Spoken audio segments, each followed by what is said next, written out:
Welcome back, Chef. It's time to get started on our stuffed eggplant. That's right. We're going to start, while I'm chopping up the ingredients, I'm just going to do the onion right now. But let's talk about how we can get the whole family and the kids involved. Well, what we're doing here. We need to do, plan an outing. Bring your family to the farmer's market and a roadside stand. Let your children go there and look and touch and pick out the vegetables for the day and talk to them about what you're going to have that day. Make them a part of that, because this is a family event. Much for, that's right. And when the kids get involved with it, they're more likely to eat. Absolutely. They're going to anticipate the purchase, right? The preparation, the cooking, and of course the best part is the eating. That's right. I love the eating part. Absolutely. And just think how much fun it would be for everyone involved if you go out there and you're telling the kids, hey, look, this is one of our Louisiana specialty crops. They may not understand what you're talking about at first, but look, this tomato was grown here. But they will, and when they meet the farmer and when they understand that this came from the soil, this came from Louisiana, and look how fresh it is, and this is how we're going to making, quote, food from scratch, right? That's right. Home cooked meal, and with the best and the finest and the tastiest ingredients. It doesn't get any better than this. Now, what we're doing here, I'm going to add a little bit of everything in here. I just chopped my onions. Yes. I did a piece of squash in here. Piece of squash. I have my eggplant. Look, on the eggplant, I've actually scored it in here because I'm going to so you can scoop it out. That's something the children can do. They can scoop that out because you're going to use a spoon. They can do that safely, and they can help participate with that. So first, Mom and Dad, going to take this here. I have my oil that's already heated. We're going to put a little bit of salt and pepper on here. You want to do that first? Salt, pepper, yes. Place that meat side down into the pan. Wow. And then this is just going to soften up. Just a little bit. That's now, right. while we're doing that, I'm also going to drop my onions in here because you can cook. I don't like my eggplant extremely mushy, so it's still going to have that bite to it. You're smiling. It's going to have a little bit of texture. Yes, it's going to have that texture in there. I love stuffed Now, eggplant. on this here, we're going to add a little bit of salt and pepper too. Okay, okay. Then we're going to use some tomatoes. Yes. So let me grab one of these tomatoes. Now, I'm still going to have your tomato for your tomato basil salad, but let me show you something. All right. I want to dice my tomatoes when I put it in here. Okay. So just take this whole nice clean tomato.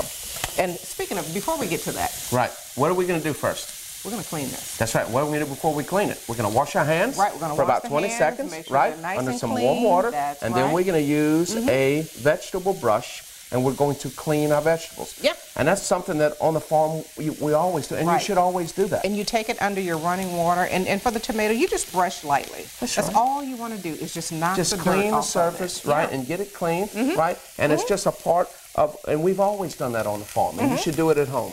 Right, we should. You want everything nice, healthy, clean. I'm going to grab a spoon and some tongs. And speaking of spoons and tongs, you like my cutting board there? Oh, that's beautiful. I tell you what. And and we were talking earlier about why you use different cutting boards. Right, different cutting boards. It's easy if you have this at home.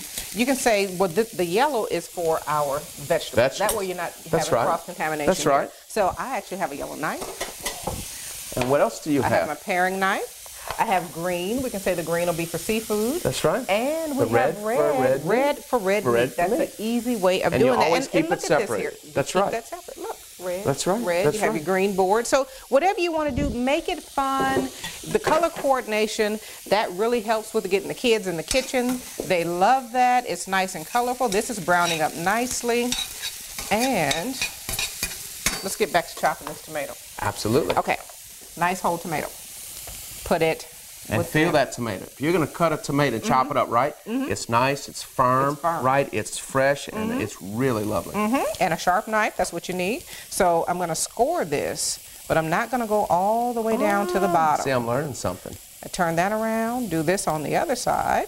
Now, you can fan that out if you want. That's not what we're looking for right now. Yes. Turn it the opposite way, and you do the same thing. So now everything is nice and separated. Yes, yes. So now you can turn it over on the side. And you slice, and look at what you have here. Yeah. Beautiful diced. You have nicely diced tomatoes. Wow. And this part, now that doesn't go to waste. You can actually use this in another application. I don't want a whole tomato in here, so I'm just going to put this off. I'm going to actually put it back on my plate here. It just looks nice and pretty sitting on the plate. And I'm going to put the tomatoes over to the side. I don't want those in there yet because they will cook faster than anything else. Can you hand me the spice plate, please? Absolutely. Look at these spices, right? Okay, I want you to add, we're going to add a little bit of black pepper in there. So I'll hold that. Drop some black pepper in there. That's a little bit, right? Yeah, that's a little bit. I like that. Okay, a little bit of paprika. It's so fun, right? When you cook with a chef, right? Because what you can do, you can just pick and go, right? That's right. Crushed pepper. Crushed pepper. We'll put a little bit there of that. There we go. Oh. We're good. You can put that back over there. Yes. We're not going to use everything over there because we have cayenne over there. We're done with that for now. Okay. Okay. Now, let me turn this one over. Look how that looks. It is coming along. Right? I smell it. It's coming along nicely. I'm going to take this off and those in onions just are a caramelizing second. You see how nice and soft that's getting? Yes, I see that. Very nice. I'm going to add my tomato in here. And this is the part. Now, if you have older kids with you, Commissioner, you can actually let them do the stirring part. And then we have ceramic knives that are made now if you want to get the younger kids involved with the cooking. So that is smelling wonderful. And look how fast this cooks up. So now, see, I like cooking from scratch, right? My wife often asks me, said, what are you going to cook? I said, I don't know yet. That's exactly right. And when you look at this, you smell this, you smell how fresh that is, you smell that wonderful aroma. Yep. Right? Now we've got a nice scoop on here. You can use a towel for this here, but my hands are kind of used to the heat. Put that in there. Get this one out. And we're just going to take all these ingredients. You want to turn that off for me? Okay. And get that stuff back into here.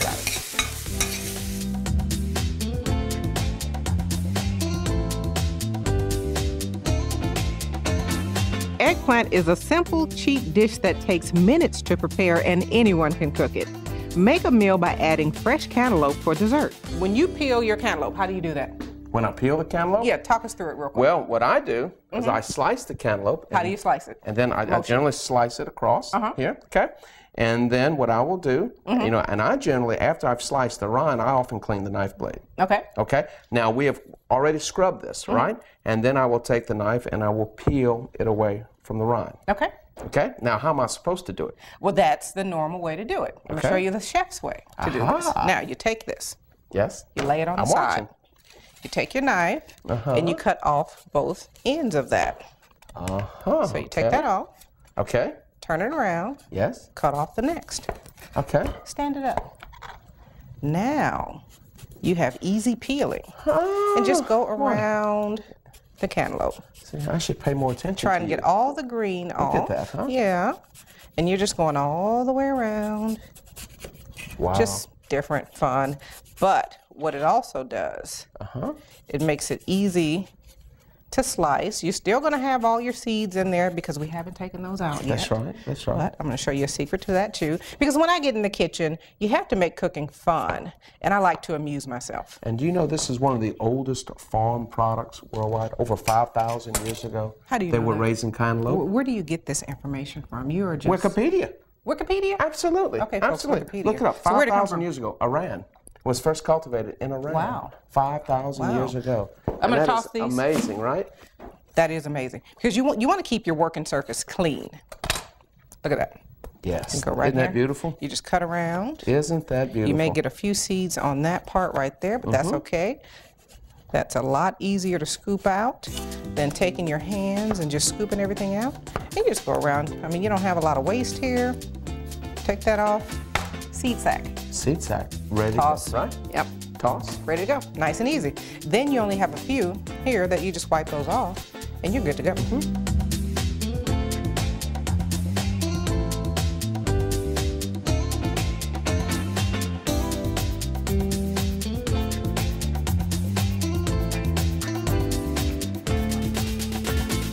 Now, folks, in a moment, we're going to try our dishes, but first let's look at what we have from a nutritional value. And buying fresh and local isn't just good for farmers, it's good for your taste buds.